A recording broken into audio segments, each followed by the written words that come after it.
Hello, this is RICKY, the Android guy. Today I'm going to be going over the Acer Iconia A200. This is Acer's new tablet and is now the least expensive 10-inch tablet on the market, coming in at $349 normal price for a 16 gig. So first we're going to go over the hardware parts of it, which is simply you have one of the biggest pros right here, which is a full USB, so you can connect a flash drive, hard drive. You can even charge your cell phone through this part. So one thing that's really nice. Another thing you have that's a huge pro is, of course, expandable memory. Right here on the side you have a little micro SD card slot, so you can add on memory to here if 16 gigs just isn't enough. Turning this tablet on, it is upgradable to Android 4.0, which is available as soon as you get it, so definitely feel free to upgrade it as soon as you get it. One of the definite pros too is the customization on the unlock screen. Not only can you go to unlock, but you can actually go directly to any app of your choice. You have 4 different apps you can place on here, and you can jump right to the app. But for the demo purpose, we're just going to go straight to unlock. Now, definite pro about this tablet, it's a dual core processor, so it's not the fastest tablet, but it still works very well. Acer has put their own kind of customization on it with a few apps, but also the main thing that stands out is this little dot right down here at the bottom of the tablet. Now, this is another customized interface that Acer's put on there, where again you can customize these 4 apps, or things you can do, of course, with search, as well as things like a screenshot and your apps as well. On the left side you have the volume. You can raise it up, raise it down, put it on mute. And on the right side you have bookmarks. You can actually have all your bookmarks and just go right to there, so you don't have to go to browser and then favorites. You can actually just go right to your bookmarks right then and there. Now, both of those are customizable by going into settings. You can change the ring that is right down over here, and you can also change the lock screen apps. So you can customize these however you want, and so you can have different apps you can go to directly.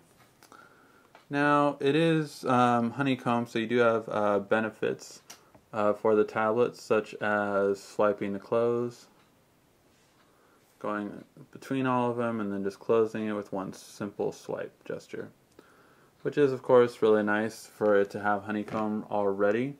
Very few tablets do. There's only 3 tablets on the market that have it: the Asus Prime, the Motorola Zoom, and of course the Acer A200.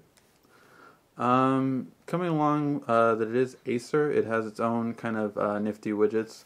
One being this clock and weather one, as well as its own personalized agenda one for events that you have on the go. Now, it has its own apps, which I will put in a little folder because it is Ice Cream Sandwich. You can just click and drag apps just that easily and create it in a folder. So a few of the nifty ones are going to be a radio internet app, which is actually kind of nice. I would say it has a nicer interface than Pandora, which is what almost everyone uses. Pretty nice, and it just goes directly to the app. And a very nice simple interface that you can change between things from genre to new genre to just playing now, and then you could start playing it. You can also skip to the song right then and there, love it, ban it, or buy the song itself. So it's just a really nice simple interface, but very well made for a tablet, something even Pandora has not done that well.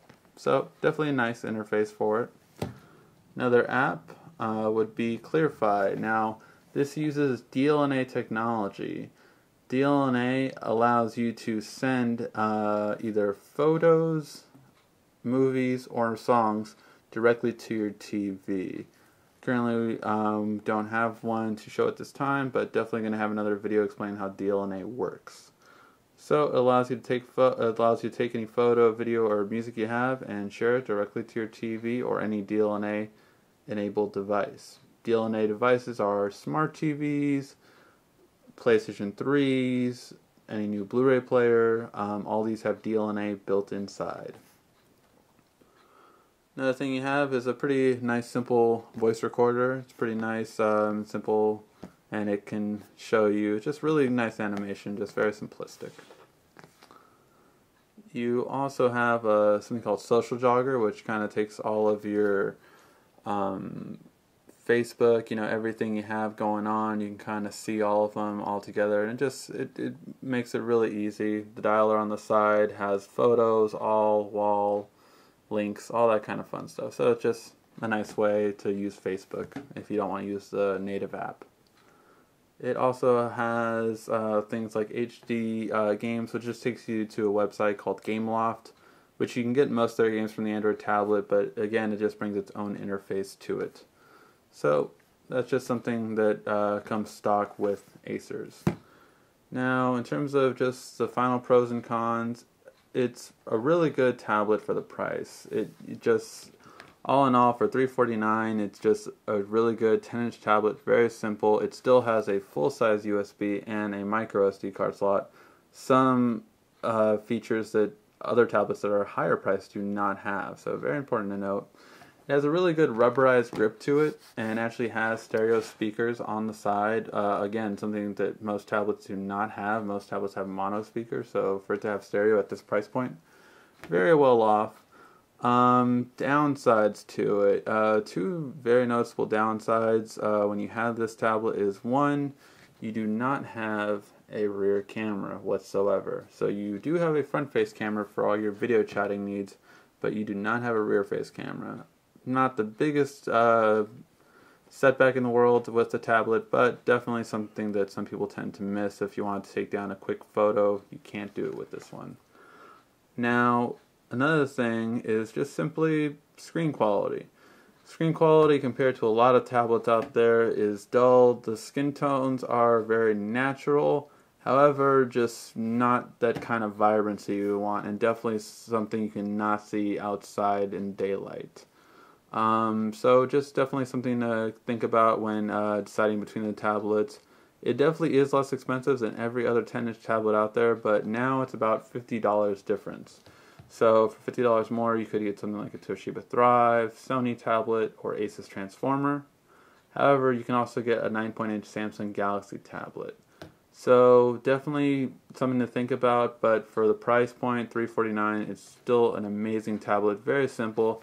And definitely the most pleasant thing is the feel of it. It's just a really nice rubberized grip that allows it not to slip and fall like most of these plastic backends or aluminum backends that a lot of other tablets have. Well, thank you for watching the review. This has been RICKY, the Android Guy. Hey guys, have an Android question? Feel free to click the I have a question button, if you have a question. Or you can just leave us a question in the comment section down below. I'll respond ASAP, or if your question's really good, I'll dedicate a whole video towards it. This is RICKY, the Android Guy. Oh yeah, and of course subscribe to us, because in the Android we trust.